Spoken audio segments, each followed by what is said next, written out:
सिर्फ हिमाचल प्रदेश में भगदड़ नहीं मची है। लोकसभा चुनाव से ठीक पहले पूरे देश में विपक्षी खेमे में मायूसी है। उत्तर से दक्षिण और पूर्व से पश्चिम तक विपक्षी दलों के नेताओं ने बीजेपी में शामिल होने की होड़ सी मच गई है। कल और आज सिर्फ 2 दिन में ही यूपी से बिहार, गुजरात से महाराष्ट्र, असम तक कांग्रेस और दूसरे विपक्षी दलों के बड़े नेता पार्टी छोड़कर बीजेपी में गए। सिर्फ 2 दिन में विपक्षी दलों में मची भागम भाग का असर लोकसभा की 208 सीटों पर पड़ सकता है। कैसे? अब जरा ये अंक गणित समझते हैं। 80 लोकसभा सीटों वाले यूपी में राज्यसभा चुनाव में समाजवादी पार्टी के 7 विधायकों ने बीजेपी के पक्ष में क्रॉस वोटिंग की। अब ये विधायक औपचारिक रूप से बीजेपी में जा सकते हैं। 40 लोकसभा सीटों वाले बिहार में महागठबंधन के 3 विधायक बीजेपी में शामिल हो गए।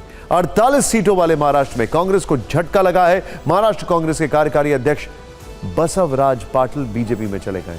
26 सीट वाले गुजरात में कांग्रेस के बड़े नेता नारायण राठवा ने कांग्रेस छोड़ दिए, वो बीजेपी में शामिल हो गए हैं। 14 सीट वाले असम में कार्यकारी अध्यक्ष राणा गोस्वामी बीजेपी में चले गए।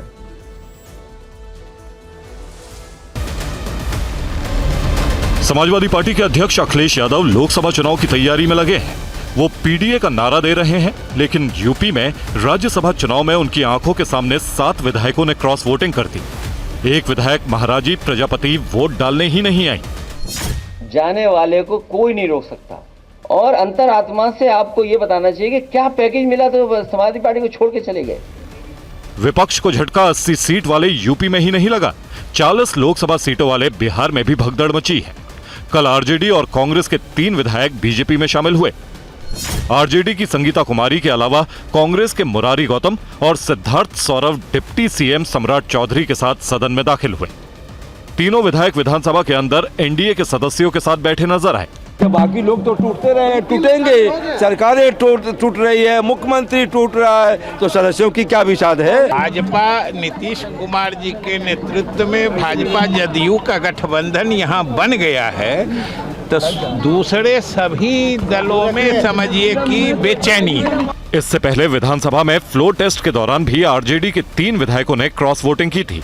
बिहार में विपक्ष को यह झटका तब लगा है जब 3 मार्च को पटना के गांधी मैदान में महागठबंधन की बड़ी रैली होनी है। इस रैली में राहुल गांधी भी शामिल हो सकते हैं। कांग्रेस के अंदर घमासान महाराष्ट्र और असम में भी मचा है। महाराष्ट्र कांग्रेस के कार्यकारी अध्यक्ष रहे बसवराज पाटिल पार्टी छोड़कर बीजेपी में शामिल हो गए। पाटिल मराठावाड़ा क्षेत्र के एक बड़े लिंगायत नेता हैं। गुजरात कांग्रेस के दिग्गज नेता और पूर्व केंद्रीय मंत्री नारायण राठवा भी भाजपा में शामिल हो गए। नारायण राठवा 5 बार लोकसभा से सांसद रह चुके हैं। असम कांग्रेस के कार्यकारी अध्यक्ष राणा गोस्वामी भी बीजेपी में शामिल हो गए। वो जोरहाट से विधायक भी रह चुके हैं। कि ऐसे मजबूत लोग हैं और वो कांग्रेस विचारक के हैं, तो इसलिए ये डर का माहौल नहीं, ये आजादी का माहौल है। कांग्रेस का कुनबा बिखर रहा है। कांग्रेस इसके लिए बीजेपी को जिम्मेदार बता रही है। टीवी9 भारतवर्ष के कॉन्क्लेव सत्ता सम्मेलन में गृह मंत्री अमित शाह ने विपक्ष में बिखराव पर बड़ी बात कही। ऐसे ही छिलका निकल जाता है, 2024 के परिणामों का छिलका निकलते ही ये पूरा संतरा बिखर जाना है, एक एक पड़ी इसकी अलग हो जानी। बिखराव नहीं है अभी, बिखराव काउंटिंग के दूसरे दिन से देखना। सब लोग कहेंगे राहुल बाबा लीडर न होते तो हम जीत जाते।